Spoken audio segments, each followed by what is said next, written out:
trên những dặm đường giữa làng quê ta, băng qua bao suối đeo đồi nương mà xe ta vẫn đã chiến trường.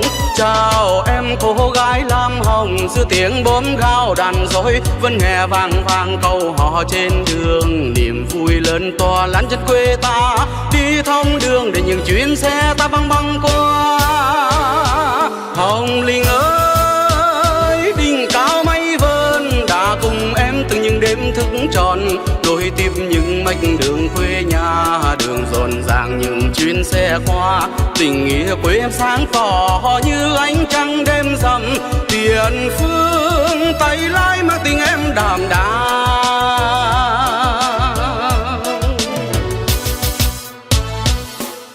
Xe ta bon bon đi trên đường lòng vui như mơ hồi, đường quê em đưa như thôi dệt vào tâm tình.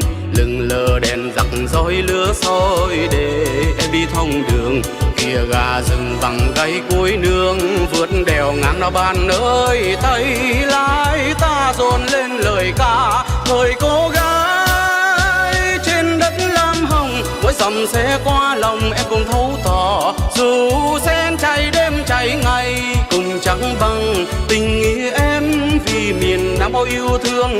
Đi thông đường để những chuyến xe qua, hòa chung tay lái em đã góp công ngày đêm trên tuyến đường.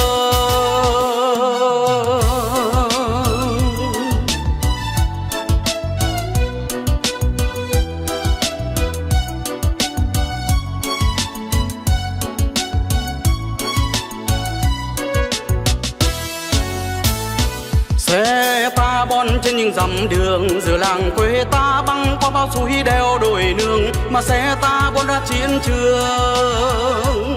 Chào em cô gái lam hồng, giữa tiếng bốm gao đàn dối vẫn nghe vang vang câu hò trên đường. Niềm vui lớn to lan chân quê ta, đi thông đường để những chuyến xe ta băng băng qua. Hoành Sơn một mái xuôi về, hòa tình em từ những viên đá nhỏ. Đêm đêm lạc trên đường quê nhà, đường rộn ràng những chuyến xe qua. Tình nghĩa quê em sáng tỏ như ánh trăng đêm rằm, tiền phương tay lái mang tình em đạm đạm.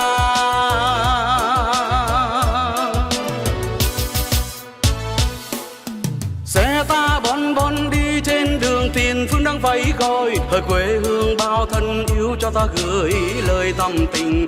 Chào những người chẳng tiếc máu xương, ngày đêm đi thông đường là nhiều điều phụ lấy giá hương. Đây tình Nam ơi nghĩa Bắc thương nhau, ta nào có quản chi. Thời cô gái trên đất lam hồng, với bàn tay em rời non và lấp biển. Dù sen cháy đêm cháy ngày, cùng chẳng bằng tình